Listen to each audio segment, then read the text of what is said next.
Kecerdikan. Seorang kakek pulang dari mengumpulkan kayu di hutan. Di perjalanan, ia berjumpa seorang pemuda yang tinggal dekat rumahnya. Ia baru saja menangkap seekor kupu-kupu di genggamannya. Pemuda ini menantang si kakek dan berkata, "Kakek, saya ada sebuah pertanyaan. Dan bagaimana kalau kita bertaruh?" Baiklah anak muda, bagaimana taruhannya? Ada seekor kupu-kupu dalam genggamanku. Coba kakek tebak, apakah dia masih hidup atau sudah mati? Nah, kalau kakek kalah, sepikul kayu itu jadi milik saya ya. sang kakek termenung sejenak mendengar tantangan si pemuda.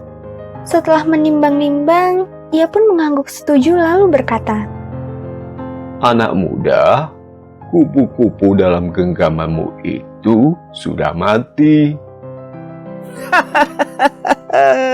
Sayang sekali, kakek salah.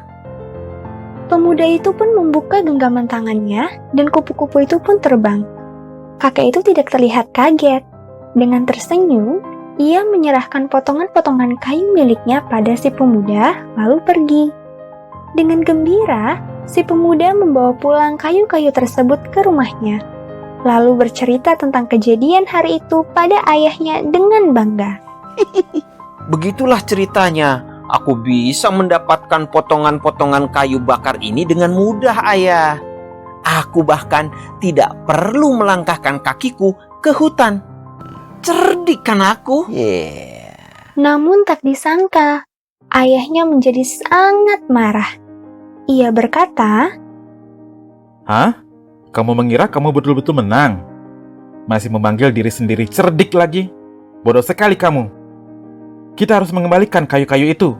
Minta maaf ke kakek itu sekarang juga. Hah? Apa maksud Ayah? Memang betul aku menang dan berhak atas kayu ini. Kakek itu kan salah menjawab pertanyaan aku. ayah dengan sedih menatap putranya yang keras kepala. Ia lalu menjelaskan, Anakku, dengarkan baik-baik ya.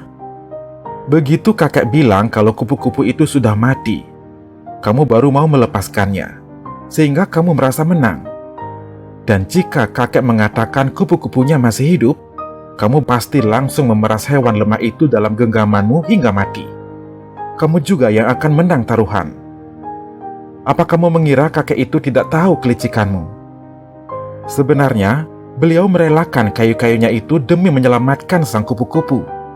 Kakek itu sebenarnya lebih cerdik daripada kamu, tapi kecerdikannya adalah berbelas kasih. sang pemuda terdiam mendengar hal ini. Dalam hati, ia mengakui kecerdikannya adalah kelicikan. Sementara si kakek yang pintar menggunakan kecerdikannya untuk hal yang baik dan belas kasih. Ia pun berangkat bersama ayahnya untuk mencari kakek yang baik hati tersebut untuk minta maaf. Kecerdikan yang sejati adalah berbelas kasih, memikirkan kebahagiaan orang lain tanpa pamrih dan keegoisan. Sementara, kecerdikan yang tidak baik pada akhirnya hanya dapat disebut kelicikan.